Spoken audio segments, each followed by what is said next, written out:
की जो डिमांड है उसके ऊपर भी बात करूंगा, लेकिन एक बुनियादी सवाल, हम बार बार एक चीज यहाँ पे सुनते हैं कि जी यहाँ पे डेमोक्रेसी होनी चाहिए, जमहूरियत होनी चाहिए, एक दूसरे की बात सुननी चाहिए।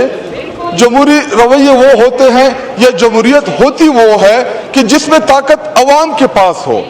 और जमहूरियत इसको कहते हैं कि जब आपको अवाम इलेक्ट करके इस ईवान में भेजे। जब आप कागजी एमएनए इधर आ जाते हैं, कागज के जरिए इधर बैठे हुए हैं, कागजी एमएनए वोट दिया नहीं है किसी ने, और आके हमें भाषण जमहूरियत के देते हैं। बड़े माशाल्लाह आप जमहूरियत के चैंपियन हैं। स्पीकर साहब, मैं शाइस्ता अल्फाज अदा करता हूँ जी। जब हम आते हैं, स्पेशली खैबर पख्तूनख्वा के लोग, हमारे पंजाब के दूर दराज इलाके के लोग, तो जितने भी इस्लामाबाद में पुलिस के नाके हैं, इनका एक काम है, पख्तूनों को तंग करो, जुनूबी पंजाब के लोगों को तंग करो, जिसकी दाढ़ी हो, जिसने टोपी पहनी हो, एमक्यूएम का है, कौन सी जमात का है, ये कंफ्यूजन ना आज हमारी खत्म हो रही है और ना कौम की खत्म हो रही हो। और आखिरी बात मैं प्रोवाइंड अप करता हूं, जनाब डिप्टी स्पीकर साहब, मेरा यहाँ पे गैलरी में बैठे जो मीडिया के दोस्त हैं उनसे है, जब हमारे दौरे हुकूमत में इस्लामाबाद के अंदर, चूंकि मैं इंटीरियर की बात कर रहा हूं, इस्लामाबाद के अंदर जब 150-157 रुपए का पेट्रोल मिल रहा था, तो माइक पकड़ के हर बंदे से पूछ रहे थे कि जी महंगाई की क्या पोजीशन है। अभी उसी पेट्रोल के ऊपर हमारे दौरे हुकूमत में 17 रुपए लेवी था, आज 87 है, और इस बजट में आप उसको 100 पे लेके जा रहे हैं। 1 लीटर में आप पाकिस्तानी कौम को 100 रुपए का इंजेक्शन लगा रहे हैं। तो मैं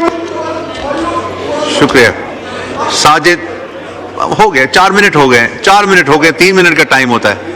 आखिरी बात कर लें जी, खोलें खटक साहब। तो मैं सिर्फ मीडिया के दोस्तों से मेरी ये गुजारिश है कि जिस तरह हमारे दौरे हुकूमत में आप माइक लोगों के मुंह में घुसा रहे थे, इस दौरे हुकूमत में आप क्यों माइक नहीं लेके जा रहे महंगाई के हवाले से, जो एटम बम गिरा रहे हैं इधर इस ईवान के अंदर, इस बजट के अंदर, ताकि कौम को पता चले, आपके पास भी उनकी आवाज आए, आपको भी थोड़ा तरस आए कि गरीबों को हमने खत्म नहीं करना, उनको फैसिलिटेट करना है। स्पीकर साहब, एक तो हमारे कबायली इलाकों में कारोबार बंद है,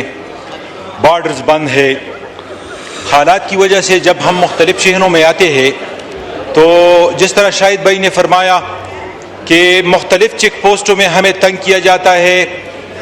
जब हम मुख्तलिफ चेक पोस्टों पर रोके जाते हैं